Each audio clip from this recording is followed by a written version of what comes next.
Hi. Angelina Omar ലുലുവിന്റെ വിഷയത്തിൽ ഒരു കാര്യം പറഞ്ഞിട്ടുണ്ട്. പുള്ളിക്കാരത്തേക്ക് ഭയങ്കര ശല്യമാണ്, ആളുകളെല്ലാവരും കൂടെ ഓടിച്ചിട്ട് പറയുന്നു പഠിക്കുന്നു അവരാണോ ഇനി ആ സഹനടി എന്നുള്ള രീതിയിൽ. ഏഞ്ചലീന പറഞ്ഞതൊക്കെ വെച്ച് നോക്കുമ്പോൾ ഏഞ്ചലീനയ്ക്ക് പരാതിയില്ല എന്നാണ്, പരാതിയുള്ള കൊച്ച് വേറെയാണ് എന്നാണ് പറയേണ്ടത്. അങ്ങനെ പറയുന്നതിന് പകരം വളഞ്ഞു മൂക്കി പിടിച്ചതായിട്ടാണ് എനിക്ക് ഫീൽ ചെയ്തത്. ഏഞ്ചലീന ആരാണെന്ന് അറിയാമോ? ഒരു സീസണിലുണ്ടായിരുന്നു പുള്ളിക്കാരത്തി. ആ സീസണിൽ എനിക്ക് ഏറ്റവും ഈ വെറുപ്പ് തോന്നിയ ഒരു പെൺകുട്ടിയാണ്. കാരണം അവിടുത്തെ ആറ്റിറ്റ്യൂഡിനേക്കാൾ ഉപരി അവൾ ഓർത്തു വെച്ചിരിക്കുക, അല്ലെങ്കിൽ അവൾ മനസ്സിലാക്കി വെച്ചിരിക്കുന്ന ഒരു പൊതുസമൂഹം വേറെ ലെവലാണ്. നമ്മളുടെ അടുത്ത തലമുറ അല്ലെങ്കിൽ ഇപ്പോഴത്തെ തലമുറയെ പോലും നശിപ്പിച്ചു കൊണ്ടിരിക്കുന്ന MDMA എന്ന മാരക വിഷത്തിനെ അവൾ ബൂസ്റ്റപ്പ് ചെയ്ത് സംസാരിച്ചു എന്നുള്ളതാണ് എനിക്ക് അവളോടുള്ള ശത്രുത ഉണ്ടെന്നുണ്ട് വെച്ചാൽ ഉണ്ട്. കാരണം അതൊന്ന് ലൈറ്റായിട്ട് പറയേണ്ട കാര്യങ്ങളല്ല. അതോ MDMA അടിക്കുന്നതിന് ഇപ്പം എന്താ കുഴപ്പം എന്ന ടോണായിരുന്നു പുള്ളിക്കാരത്തിക്ക്. അതൊരു ശരിയായ നടപടിയല്ലല്ലോ അല്ലേ? പിന്നെ ലൈഫ് ഹിസ്റ്ററി അങ്ങനെ റിലേറ്റഡ് ആയിട്ട് കുറേ അധികം കാര്യങ്ങൾ എന്തായാലും ബിഗ് ബോസിൽ പോകുമ്പോൾ റിവീൽ ആവുമല്ലോ കുറേ ട്രൂത്ത്. അതിൽ കൂടെയൊക്കെ എനിക്ക് ഏകദേശം ഒരു രൂപം കിട്ടി. പുള്ളിക്കാർക്ക് നെവർ മൈൻഡ് കാറ്റഗറിയാണ്. അപ്പോൾ പിന്നെ ഓമർ ലുലു ചെയ്താൽ എന്ത്, ചെയ്തില്ലെങ്കിൽ എന്ത്, that is none of her business. ഈ ഒരു സ്റ്റേറ്റ്മെന്റ് കണ്ടപ്പോൾ എനിക്ക് ഇതെടുത്ത് വെച്ചൊന്ന് ചെയ്യണമെന്ന് തോന്നി. ഓക്കെ, നമുക്കൊന്ന് നോക്കാം. ഹായ്, എല്ലാവർക്കും നമസ്കാരം. ഞാൻ വീഡിയോ ചെയ്യുന്നത് വളരെ ഒരു വിഷയം സംസാരിക്കാനാണ്. ഞാൻ ഇൻസ്റ്റാഗ്രാമിൽ സ്റ്റോറി ഇട്ടിട്ടുണ്ടായിരുന്നു. ഓമറുടെ വിഷയം എല്ലാവരും കാണുമെന്ന് ഞാൻ വിശ്വസിക്കുന്നു. ഓമറുടെ വിഷയത്തെ പറ്റി കുറച്ച് സംസാരിക്കാനുണ്ട്. ഉടനെ വീഡിയോ അപ്ലോഡ് ചെയ്യുമെന്ന് പറഞ്ഞാൽ ഇൻസ്റ്റാഗ്രാമിൽ സ്റ്റോറി ഇട്ടിരുന്നു. എല്ലാവർക്കും ഇപ്പോഴത്തെ സീസൺ എന്ന് പറഞ്ഞാൽ മഴ വീട്ടിൽ ഒരു സീസൺ ആയതുകൊണ്ട് വീട്ടിൽ കണ്ടു വന്നു ഫോൺ ചാർജ് ചെയ്യാൻ കുറേ ബുദ്ധിമുട്ടുകളുണ്ട്. കറണ്ട് ഇല്ലാത്തതുകൊണ്ട് ഫോൺ ചാർജ് ചെയ്യുന്നതിൻ്റെ ബുദ്ധിമുട്ടുള്ളത് കൊണ്ടാണ് പുള്ളിക്കാരത്തി ലേറ്റ് ആയി പോയത്. അല്ലെങ്കിൽ ഇട്ട സമയത്ത് തന്നെ വന്നിട്ടുണ്ടാവുമായിരുന്നു.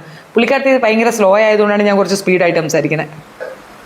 ഇത്തരം ഒരു വിഷയം സംസാരിക്കുമ്പോൾ പീസ്ഫുൾ ആയിട്ടുള്ള അറ്റ്മോസ്ഫിയർ ദാറ്റ്സ് ഇമ്പോർട്ടന്റ്. അപ്പോൾ അതുകൊണ്ടാണ് വീഡിയോ ചെയ്യാത്. അപ്പോൾ ഞാൻ ആദ്യം ക്ഷമ ചോദിക്കുന്നു. അപ്പോൾ കാര്യം കിടക്കാം. എനിക്ക് 5-6 ദിവസമായിട്ട് എനിക്ക് കോളുകൾ വരുന്നുണ്ട്. അതല്ലാതെ എനിക്ക് ഇൻസ്റ്റാഗ്രാമിൽ കുറേ മെസ്സേജ് വരുന്നുണ്ട്, വാട്സപ്പിലും വരുന്നുണ്ട്. എൻ്റെ ഫ്രണ്ട്സിനെ വിളിച്ച് ചോദിക്കുന്നുണ്ട്. പിന്നെ സിനിമയുടെ സംവിധായകർ, നിർമ്മാതാക്കൾ, റൈറ്റേഴ്സ്, കൺട്രോളറെ വിളിച്ച് ചോദിക്കാൻ ചോദ്യമാണ് ഓമയ്ക്കെതിരെ കേസ് കൊടുത്ത യുവ നടി ഞാനാണെന്ന്. അപ്പോൾ ഞാൻ തിരിച്ചു ചോദിക്കാൻ ചോദ്യമാണ് എന്തുകൊണ്ടാണ് എന്നെ പറയാൻ കാരണം, അല്ലെങ്കിൽ ഞാൻ ചോദിക്കുന്ന കാരണം.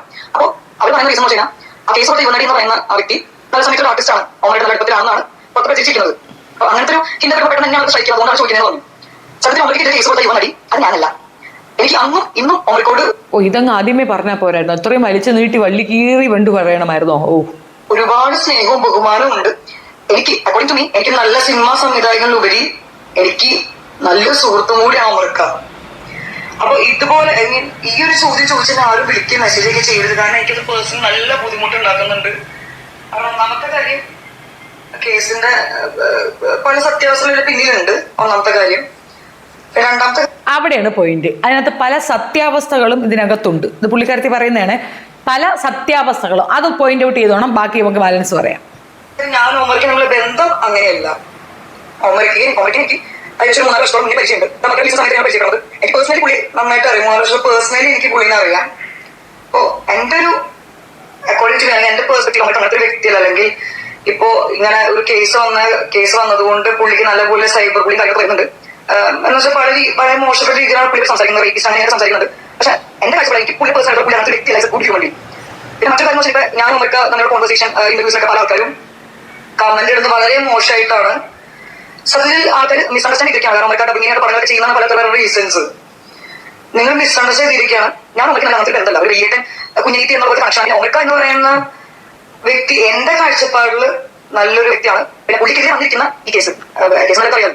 ആ കേസ് തികച്ചും ഫേക്ക് ആയിട്ടുള്ള കള്ളക്കേസാണെന്നാണ് ഞാൻ വിശ്വസിക്കുന്നത്. പൂർണ്ണമായി വിശ്വസിക്കുന്നത് തന്നെയാണ്. നമ്മളെ എവിടെയെങ്കിലും ഒന്ന് ഉറച്ചു നിൽക്കുക. കൊച്ചല്ലേ ആദ്യം പറഞ്ഞത് അതിനകത്ത് ചില സത്യങ്ങളുണ്ടെന്ന്. ആ സത്യങ്ങളൊക്കെ നമുക്ക് മനസ്സിലായിട്ടുണ്ട്. ഉഭയകക്ഷി സമ്മതപ്രകാരമാണെന്ന് പുള്ളിയും പറഞ്ഞിട്ടുണ്ട്. ഉഭയകക്ഷി സമ്മതപ്രകാരം സിനിമയിൽ അഭിനയിക്കാൻ വന്ന ഒരു പെൺകുട്ടിയെ മിസ്യൂസ് ചെയ്തിട്ടുണ്ട് എന്ന് അവൾ അവകാശപ്പെടുന്നത് സത്യമല്ലേ? ആ സത്യമല്ലേ നീ നേരത്തെ പറഞ്ഞത്? അപ്പൊ അതായത് ഇത്രയേ ഉള്ളൂ.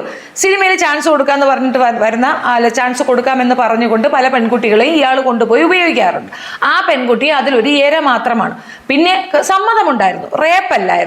അപ്പൊ ഈ കേസ് നിലനിൽക്കത്തില്ല. റേപ്പാണ് പുള്ളിക്കാരത്തി കൊടുത്തിരിക്കുന്നതെങ്കിൽ ഏക്കത്തില്ല. പക്ഷെ അവിടെ ചതിക്കൽ, വഞ്ചിക്കൽ എന്നൊരു സാധനമുണ്ട്. അത് നിലനിൽക്കും എന്നുള്ളത് തർക്കമേ വേണ്ട. ആ പെൺകുട്ടിയെ ഉപയോഗിച്ചു, മിസ്ലീഡ് ചെയ്തു, യൂസ് ചെയ്തു എന്നുള്ളത് അവൾക്ക് തെളിയിക്കാൻ ഇത് തന്നെ ധാരാളം. കാരണം അവരുമായിട്ട് സുഹൃത്തുക്കളല്ല, ബന്ധുക്കളല്ല, ഒന്നുമല്ല. പക്ഷെ അയാൾ അവിടെ സ്ഥാപിക്കാൻ ശ്രമിക്കുന്നത് ഞങ്ങൾ സുഹൃത്തുക്കളാണ്, ബന്ധുക്കളാണെന്ന്. ഈ ബന്ധുക്കളാണെങ്കിൽ ബന്ധുക്കളെയൊക്കെ കയറി എല്ലാവരെയും ചെയ്യും. പിന്നെ ഇപ്പോ ഇതും കൊണ്ട് പൊട്ടിച്ചാടി വന്നിട്ടുള്ള പുള്ളിക്കാരത്തേക്ക് സൈബർ ബുള്ളിങ് കൊണ്ടല്ല നീയാണോ എന്ന് ചോദിച്ചു. ഇതൊന്നുമല്ല. പുള്ളിക്കാരൻ പറഞ്ഞു നീ എനിക്ക് വേണ്ടി ഒന്ന് ബൂസ്റ്റപ്പ് ചെയ്ത് സംസാരിക്കണം. പെണ്ണുങ്ങളെ കൊണ്ട് തന്നെ പറയിക്കുമ്പോൾ അതിനകത്ത് കിട്ടുന്നൊരു ഇമ്പാക്ട് അതാണ് പുള്ളിക്കാരത്തി ഇപ്പൊ തല പൊക്കിക്കൊണ്ട് വന്നത്. പൊന്നെ ഏഞ്ചലീനെ, ഒരു കാര്യം മനസ്സിലാക്കുക, പഴത്തില് വീഴുമ്പോൾ പച്ചില നിന്ന് ചിരിക്കുന്ന അനുഭവസ്ഥയാണ് നീ ഇപ്പൊ കാണിക്കുന്നത്. ആ പെൺകുട്ടിക്ക് നീതിയോ കിട്ടാൻ പോകുന്നില്ല. അറ്റ്ലീസ്റ്റ് അതിനെ ഇൻസൾട്ട് ചെയ്യാനായിട്ട് ഇത്തരം ഒരു സ്റ്റേറ്റ്മെന്റ് കൊണ്ട് വരാതിരിക്കുന്നതിലേ നല്ലത്. കുറച്ചുകൂടെ ഉണ്ടേ. ഞാൻ വിശ്വസിക്കുന്നത് അങ്ങനെ തന്നെയാണ്. അതിന് മീൻസ് അത് പറയുമ്പോൾ കാരണം ഞാൻ പറയുമ്പോൾ കാരണമുണ്ട്. അതെനിക്ക് പറയാൻ ഒരു സിറ്റുവേഷൻ അല്ല, അല്ലെങ്കിൽ സമയമുള്ള സാഹചര്യമല്ല. എന്റെ തന്നെയായാലും ട്രൂത്ത് വിൻസ് എന്ന് പറയുമല്ലോ. അപ്പൊ അത് ഞാൻ വിശ്വസിക്കുന്നുണ്ട്. ഓമറയ്ക്ക് ഞങ്ങൾ എല്ലാവരും ഫ്രണ്ട്സും ഞാൻ അതിനെ വിശ്വസിക്കുന്ന ട്രൂത്ത് വിൻസ് എവിടെയും എന്തെങ്കിലും സത്യങ്ങൾ കൊണ്ടു വരട്ടെ എന്നാണ് ഞാൻ ആഗ്രഹിക്കുന്നത്, പ്രാർത്ഥിക്കുന്നത്. അപ്പൊ എനിക്ക് ഇത്ര പറയാനുള്ളത്, ഒന്നുകൂടി ഞാൻ റിപ്പീറ്റ് ചെയ്യാണ്. അവിടെ കേസ് കൊടുത്താൽ ഞാൻ ചോദിച്ചാൽ വിളിക്കരുത് ദൈവം ചെയ്തിട്ട്, കാരണം എനിക്കത് ഭയങ്കര ബുദ്ധിമുട്ടുണ്ടായിരുന്നു. എനിക്ക് അതിന്റെ മെന്റലിനെ ഭയങ്കര ബാധിക്കുന്നുണ്ട്. പിന്നെ ആ കേസ് കള്ള കേസാണെന്ന് ഞാൻ ഇപ്പോൾ വിശ്വസിക്കുന്നത്. ഇത്രയാണ് എനിക്ക് കൺക്ലൂഡ് ചെയ്തത്, കൺക്ലൂഡ്. അപ്പൊ അത്രയും പറയാനുള്ളൂ. ബുദ്ധിമുട്ടുണ്ടാക്കുന്നത് എനിക്ക് എന്റെ മെന്റലിനെ ഭയങ്കരമായിട്ട് ബാധിക്കുന്നുണ്ട്. പിന്നെ ആ കേസ് കള്ള കേസാണെന്നാണ് ഞാൻ ഇപ്പോഴും വിശ്വസിക്കുന്നത്. ഇത്രയാണ് എനിക്ക് കൺക്ലൂഡ് ചെയ്യുന്നത്, കൺക്ലൂഡ്. അപ്പൊ അത്രയും പറയാനുള്ളൂ. അപ്പൊ thank you so much. See you. ഇനി കാണണമെന്നൊന്നുമില്ല, വലിയ ആവശ്യമൊന്നുമില്ല. ഈ പറയാളൊക്കെ പറഞ്ഞു വെച്ചിട്ട് പോയിട്ടുണ്ട്. ഉമറിക്ക എന്ന് പറയുന്ന വ്യക്തി ഭയങ്കര നല്ലവനാണ്, ഭയങ്കര സൂപ്പറാണ്, ഡൂപ്പറാണ്, ഒക്കെ ശരിയാണ്.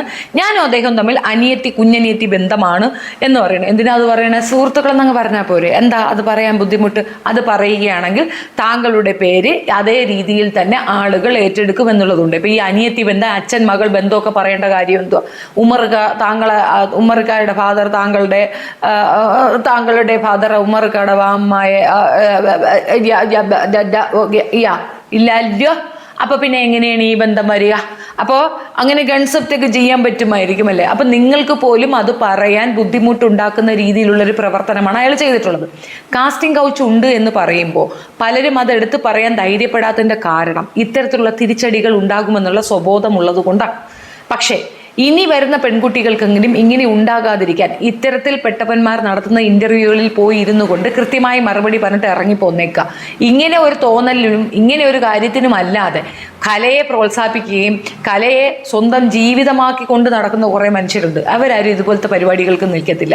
അങ്ങനെയുള്ള മനുഷ്യരുടെ കീഴിൽ പോയി എന്തെങ്കിലും ഒരു ചെറിയ റോള് കിട്ടിയാലും അതിനകത്തൂടെ കഴിവ് തെളിയിച്ച് മുന്നേറി വരാൻ പലർക്കും സാധിക്കും.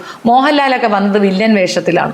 അതേപോലെ തന്നെ രജനീകാന്ത് വലിയ നടനാണ്, അദ്ദേഹമൊക്കെ വന്നത് വില്ലൻ വേഷങ്ങളിലാണ്.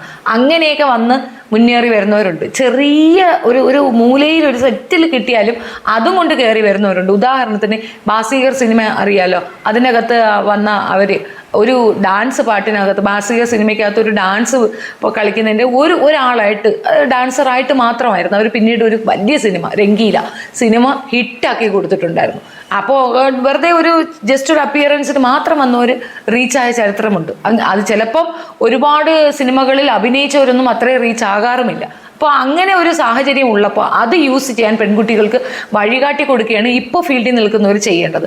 നമ്മൾ അനുഭവിച്ച അതേ പെയിനിൽ കൂടെ മറ്റൊരു പെൺകുട്ടിയും പോകരുത് എന്നൊരു തോന്നൽ, ചെറിയ തോന്നലെങ്കിലും ഉണ്ടെങ്കിൽ പെൺപിള്ളേരെ ഇങ്ങനെ ഗൈഡ് ലൈൻ ചെയ്യുകയാണ് വേണ്ടത്.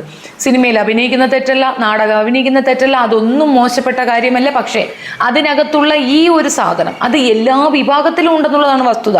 ഇപ്പോൾ ഡോക്ടർ, നഴ്സ്, ആ മേഖലകളിൽ നഴ്സന്മാരെയൊക്കെ ഇങ്ങനെ ഉപയോഗിക്കുന്നുണ്ടെന്നൊരു ഒരു കിംവദന്തി പറയുന്നുണ്ട്. അതുകൊണ്ട് എല്ലാ നഴ്സന്മാരും അങ്ങനെയാണോ? അല്ല. എല്ലാ ഡോക്ടർമാരും അങ്ങനെയാണോ? അല്ല. അങ്ങനെ ഒരു സാധനം ഉണ്ടെങ്കിൽ അത് മറ്റുള്ളവർക്ക് കൂടെ വിജിലൻ്റ് ആകാനുള്ള ഒരു ഇൻഫർമേഷൻ പാസ് ചെയ്യുക എന്നുള്ളതാണ്. നമ്മൾക്കൊരു കാര്യം സംഭവിച്ചാൽ നമ്മുടെ മാത്രം പ്രശ്നമാണ്, അതിന് നീതിയൊന്നും കിട്ടില്ല എങ്കിൽ പോലും കേസിന് പോയ ആ പെൺകുട്ടിക്ക് ഒരു വാല്യൂ ഉണ്ട്. കാരണം അവൾക്കറിയാം അവൾ സമ്മതപ്രകാരമാണ് അവൻ ചെയ്തിട്ടുള്ളത്, അതിനകത്തൊന്നും ചെയ്യാനൊക്കത്തില്ല. പക്ഷേ ഇങ്ങനെ ഒരു അവസ്ഥയിൽ ഇങ്ങനെ ഒരു വൃത്തികെട്ടവനാണ് ഇവൻ എന്ന് പൊതുസമൂഹത്തിന് കാണിച്ചു കൊടുക്കാൻ ആ കേസ് ഉപകരിക്കുമെന്നുള്ളതാണ് വസ്തുത. ആ പെൺകുട്ടിക്ക് സപ്പോർട്ട് പറയണ്ട, പക്ഷേ എതിർത്ത് ഇതുപോലെ അത് കള്ളക്കേസാണെന്ന് പറഞ്ഞുകൊണ്ട് വരരുത്. നിന്റെ മനസാക്ഷിക്ക് തോന്നാത്തൊരു കാര്യമാണ് നീ പറഞ്ഞിട്ടുള്ളത്. അതുകൊണ്ടാണ് നിന്റെ വാക്കുകളിൽ ആ വൈരുദ്ധ്യം വന്നത്. ആദ്യം ഇതിനകത്ത് സത്യമുണ്ട് എന്നും പിന്നീട് ഇതൊരു കള്ളക്കേസാണെന്ന് നീ പറഞ്ഞത് അവൻ തന്ന ഹെജിമണി കൊണ്ടോ അല്ലെങ്കിൽ അവൻ തന്ന സുനാ കൊണ്ടോ ആയിരിക്കും. എന്ത് സുനായുടെ ടേസ്റ്റ് കൊണ്ട് നീ ഇത് ചെയ്താലും പക്ക പോക്ക് ആണെന്ന് എനിക്ക് പറയാനുള്ളൂ. ഈ ഒരു വിഷയത്തിൽ നിന്റെ വാക്ക് എടുക്കുന്നില്ല. കണ്ടതുകൊണ്ട് ഞാൻ ഇതെടുത്ത് വെച്ച് റിയാക്ട് ചെയ്തു എന്നതിനപ്പുറം ഇതിനകത്ത് പ്രത്യേകിച്ച് കാര്യമൊന്നുമില്ല. നിങ്ങൾ സത്യം പറഞ്ഞാൽ സോഷ്യൽ ഈവിളായിട്ടാണ് പലയിടങ്ങളിലും പെർഫോം ചെയ്തിട്ടുള്ളത്. അത് ഞാൻ ഓപ്പൺ ആയിട്ട് പറയും. കാരണം MDMA പോലുള്ള ഒരു മാരക വിഷത്തിനെ ഭയങ്കര ലൈറ്റനാക്കി അത് ജനങ്ങളിലേക്ക് ഇൻട്രോ കൊടുത്ത നിങ്ങൾക്ക് അങ്ങനെ ഒരു അവസരം കിട്ടിയിട്ടുണ്ടെങ്കിൽ സത്യം പറഞ്ഞാൽ ക്രൂ മെമ്പേഴ്സ് അത്രയും വൾഗറായ ആൾക്കാരാണ്. ഇങ്ങനെയുള്ളതിനെ ഇങ്ങനെ അവിടെ കൊണ്ടുവന്നു പിന്നെ എക്സ്പോസ് ചെയ്യാനായിരിക്കും കൊണ്ടുവന്നിട്ടുള്ളത്. എക്സ്പോസ് നടന്നിട്ടുണ്ട്. അത് എല്ലാവർക്കും മനസ്സിലായി. താങ്കൾ എന്താണ്, താങ്കളുടെ വ്യക്തിത്വം എന്താണ്, താങ്കൾ എന്ത് ക്വാളിറ്റിയാണ് എന്നുള്ളതൊക്കെ എല്ലാവർക്കും മനസ്സിലായി. ഇനി കൂടുതൽ വിവരിച്ച് ബാക്കിയുള്ളവരെ ഇട്ട് ബോറടിപ്പിക്കാതെ ഒന്ന് പോയി തരുന്നതാണ് നല്ലത്. പിന്നെ അത് നിങ്ങളുടെ അവകാശമാണ്, ആവിഷ്കാരം, അഭിപ്രായം. പക്ഷെ ഇതുപോലുള്ള ഗോവിന്ദച്ചാമി ലെവലിലുള്ളവന്മാരെ എല്ലാം തൂക്കി തലയെ വെക്കുമ്പോൾ ഓർത്തോ ഇന്ന് സുന കൊള്ളാമായിരിക്കും, നാളെ ഈ സുന പ്രയോജനപ്പെടാത്ത ഒരു അവസ്ഥയാണെന്ന് ചണ്ടിയാണെന്ന് തോന്നുമ്പം അവൻ വലിച്ചെറിയും. അന്ന് നിങ്ങൾക്ക് ആ പെണ്ണിൻ്റെ അതേ വേദനയിൽ വന്ന് നിൽക്കേണ്ടി വരും. അറ്റ്ലീസ്റ്റ് നമുക്ക് വേണ്ടിയിട്ടല്ലെങ്കിൽ പോലും പൊതുസമൂഹത്തിന് ഉപകാരപ്രദമാകുന്ന ഇനിയൊരു പെൺകുട്ടികൾക്ക് ഇങ്ങനെ ഒരു ആപത്ത് വരാതിരിക്കാനെങ്കിലും നമ്മൾ എന്തെങ്കിലും പറഞ്ഞു വെക്കേണ്ട ഒരു ആവശ്യകതയുണ്ട്. അല്ലെങ്കിൽ മിണ്ടാതിരിക്കാനുള്ള മാനേഴ്സ് കാണിക്കുക. നിന്റെ ടൈം ലൈനിലൊന്നും ആരും വന്നൊരു കോക്കനാട്ടിൽ ചോദിച്ചിട്ടല്ല നീ ഇപ്പോൾ എഴുന്നള്ളിച്ചതെന്നറിയാം. നിന്നെ ആർക്കും അറിയ പോലും ഇല്ല, നേരെ ചെറിയ ഒരു മനുഷ്യർക്ക് അറിയ പോലുമില്ല. പിന്നെ അങ്ങ് തള്ളി വിട്ടോണ്ട് അങ്ങ് ഉന്തി തള്ളിയിട്ടുണ്ട്. എനിക്കിങ്ങനെ അനാവശ്യമായി യോമാരെ തൂക്കി. അതേപോലെ തന്നെ ഡാഗിനി അങ്ങനെ എനിക്കറിയാം എൻ്റെ പൊന്നുഹനെ, അതൊക്കെ നിങ്ങൾ ചെയ്തോളെന്നേ. ഗോവിന്ദച്ചാമിയെ അറിയാമെന്നും ഗോവിന്ദച്ചാമി എൻ്റെ സ്വന്തം സഹോദരനാണെന്നും ഗോവിന്ദച്ചാമിയുമായിട്ട് ഞാൻ ഭയങ്കര സൗഹൃദ ബന്ധത്തിലാണെന്നും ഒക്കെ പറയുന്നവർക്ക് ഒറ്റ മറുപടിയേ ഉള്ളൂ. ഗോവിന്ദച്ചാമി റെഗുലറായി ചെയ്യാൻ ഉദ്ദേശിക്കുന്നത് എന്താണോ അതൊക്കെ നിൻ്റെയൊക്കെ ഒപ്പം ചെയ്തിട്ടുണ്ട് എന്നുള്ളതാണ്. ആ വസ്തുത പൊതുജനങ്ങൾക്ക് മനസ്സിലാവാൻ നിൻ്റെ ഒന്നും ഇൻ്റർവ്യൂയുടെ ആവശ്യം പോലുമില്ല. Thank you so much.